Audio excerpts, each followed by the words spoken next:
Assalamualaikum warahmatullahi wabarakatuh. Alhamdulillahirabbil alamin wal aqibatu lil muttaqin wala udwana illa 'alal qaumidz zalimin. Asyhadu an la ilaha illallah al malikul haqqul mubin wa asyhadu anna sayyidana Muhammadan abduhu wa rasuluhu shadiqul wa'dil amin. Amma ba'du.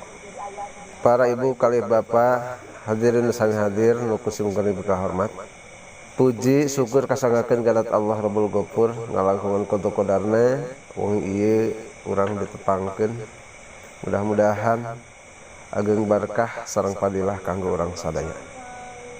Dina kesempatan materi nu bakal didugikeun diantawisna 3 golongan istri nu kenging undangan surgan Allah Subhanahu wa taala, yakni bakal dilebetkeun ku Allah kana surgan Allah.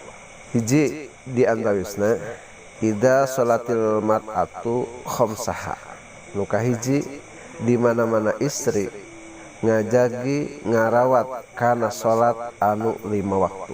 Hartosna ketika dina nalika sucina istri teu wantun ngantunkeun salatna, kajabi dina nalika teu dikengingkeunana eta istri ngalaksanakeun salat, yakni dina nalika nuju udur syar'i nyatana sumping sasih.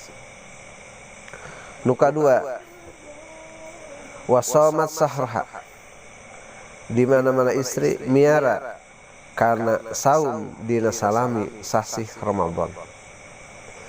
Saum dilaksanakeun sapuratina ti kawit pajar dugikeun ka surupna panon poe, ngajaga lisana, ngajaga padamelanana, termasuk sajabi ti ngajaga tuang sinareng leueutna lebihan tina hal-hal anu matak ngaruksak kana ganjaran ibadah saumna.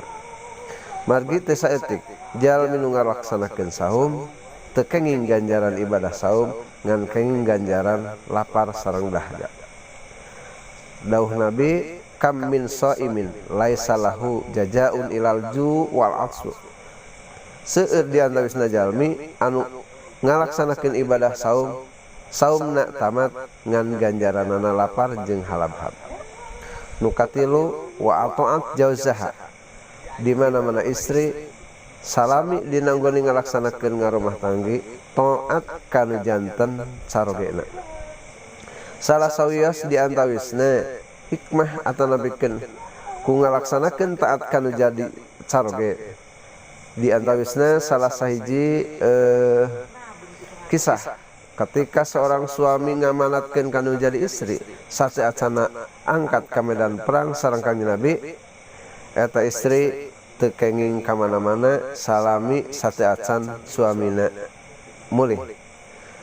Rengse tina pangperangan nu sanes tos arwi sementara anjeunna mah ngantos anu jadi caroge, sok sanaos aya kajadian anu matak libankeun anjeunna prihatin sareng cikeri.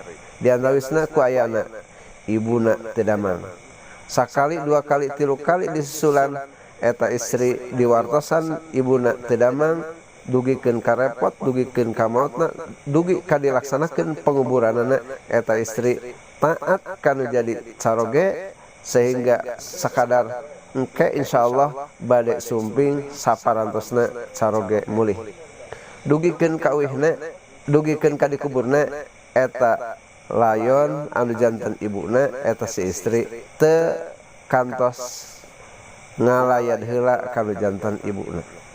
Dina nalika sumping tina pangperangan, Kangjeng Nabi sumping bari ngawartoskeun kabar nu didugikeun ngalangkungan malaikat Jibril ka Kangjeng Nabi bahwa ibuna kenging nugraha pangampura Allah sareng dilebetkeun kana surga Allah sababiah eta istri taat kana janten sarogena.